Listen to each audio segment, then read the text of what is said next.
Good morning, students.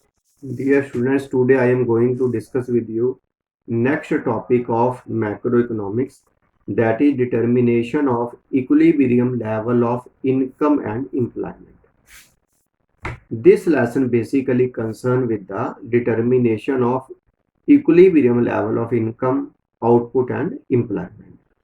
Now, in class 11th, you have studied about the equilibrium level of an individual firm, equilibrium level of a producer. But in the class 12, in the macroeconomics, you will study equilibrium level of income, employment, output in the whole economy.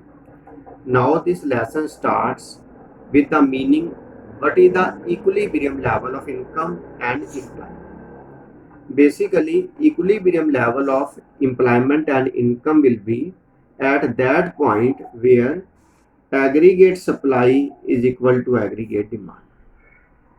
In other words, we can say where saving is equal to investment, at that point there will be equilibrium in the economy.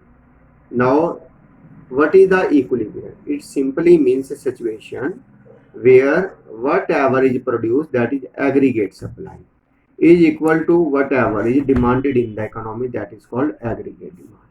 It means equilibrium will be stuck at that point where aggregate supply is equal to aggregate demand, or whatever is saved, that is invested in the economy.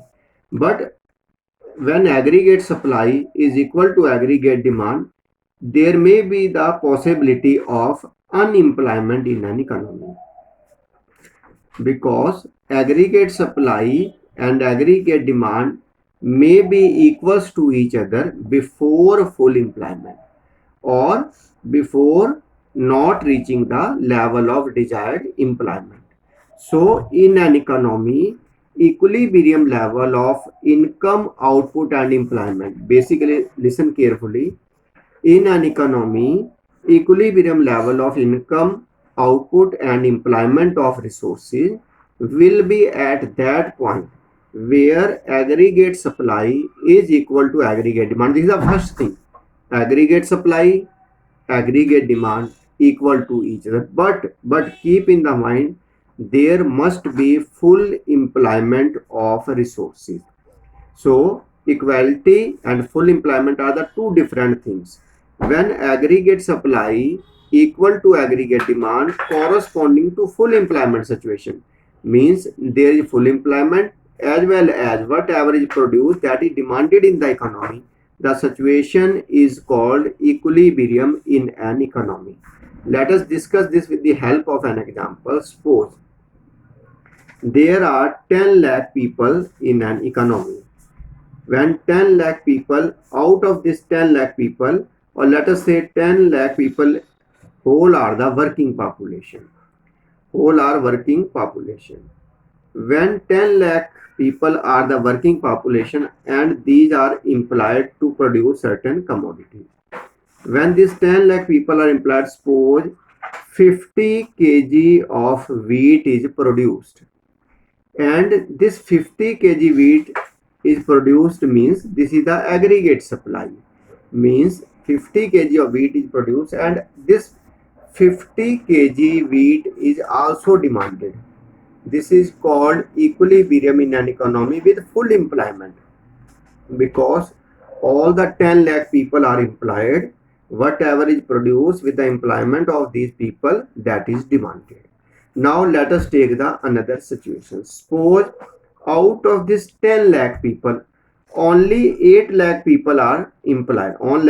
8 lakh people are employed. We are not going to employ 10 lakh people. 8 lakh people are employed and 50 kg of the wheat is produced. 50 kg wheat produced, and again 50 kg is the demand of this. 50 kg is the demand. This 2 lakh people which are less employed, no doubt there is equilibrium in the situation, but it is called underemployment equilibrium. Underemployment equilibrium. Now suppose question arises, why 8 lakh people are employed? Suppose 8 lakh people are required to produce 50 kg of wheat, and the demand is also of 50 kg. In such a situation, we are not going to employ 10 lakh people. These 2 lakh people are still unemployed in an economy. Unemployed in an economy. So equilibrium will be in an economy, but this equilibrium will not be full employment equilibrium. It will be the underemployment equilibrium.